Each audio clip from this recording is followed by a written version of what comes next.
The 4-2-3-1 formation is currently the most used formation in the top 5 leagues, with just under 70% of teams having played it at any point this season. It's regarded as one of the best formations given its flexibility and compactness, making it very lethal both on attack and defense.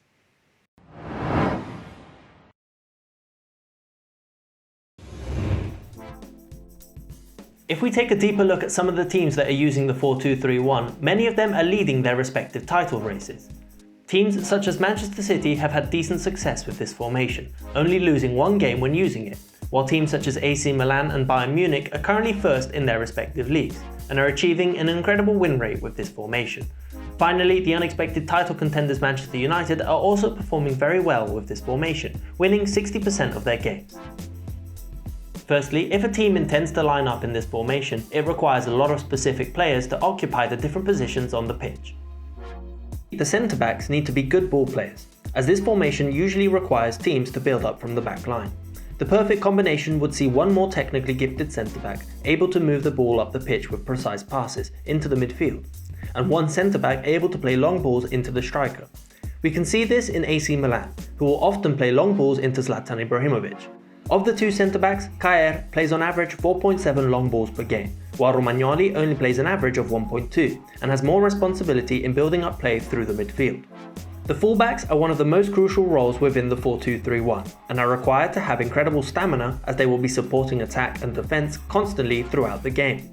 Depending on the game plan of the manager, they may also be deployed in more supportive roles, such as the inverted fullbacks, which we usually see with Guardiola in most of his teams, where they will move inside next to the centre midfielders to stop any dangerous counter-attacks.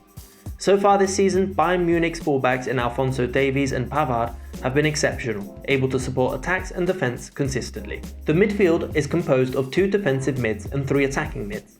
The defensive mids are relatively physical players, able to put in tackles and stop the opposition from reaching the defensive line, and on the ball they must be able to move the ball quickly between the lines. The importance of the 2 central defensive midfielders is reflected in Bayern Munich's Goretzka and Kimmich. Within the team, Goretzka has the highest average interceptions per game, and defensively, Kimmich and Goretzka have the highest pass completion rate than anyone in the team that has played more than 5 games. So although the defensive mids line up next to each other, their roles are rather different, with one acting as a link between defence and midfield, and the other usually used as more of a box-to-box midfielder.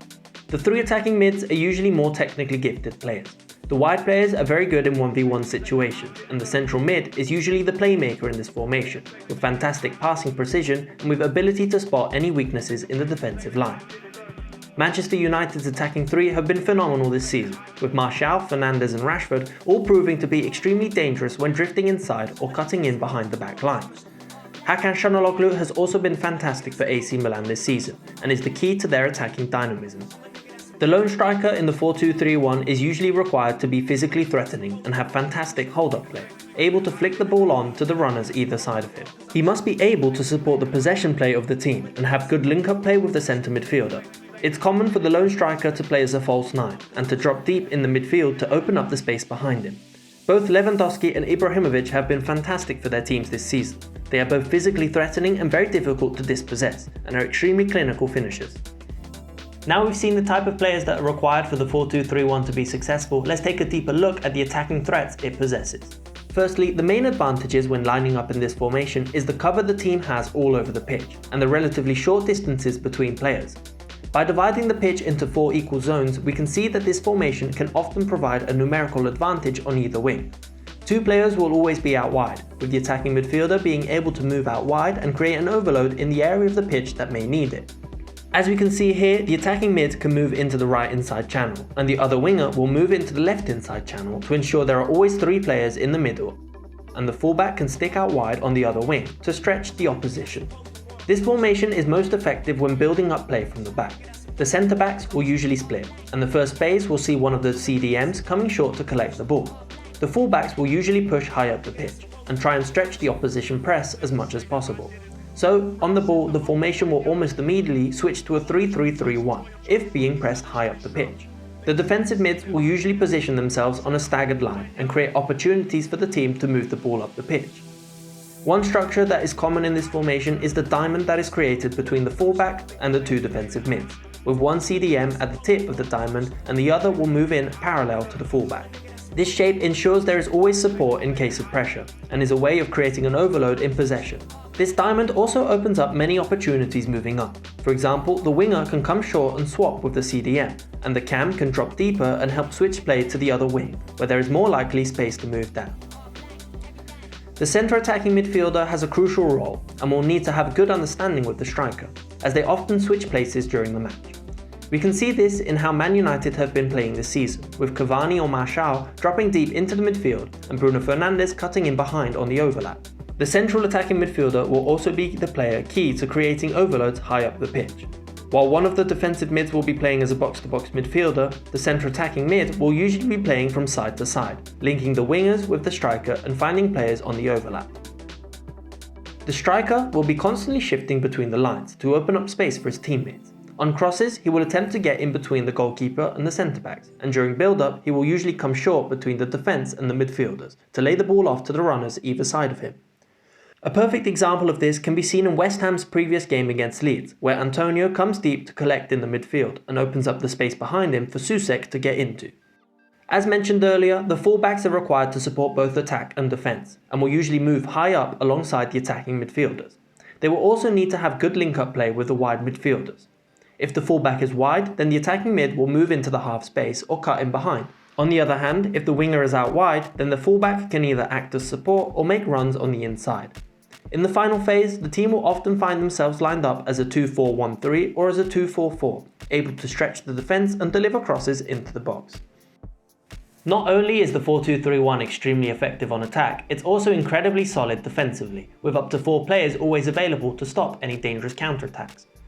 Of the top teams currently playing the 4-2-3-1, the majority of them will press from the front when attempting to regain possession.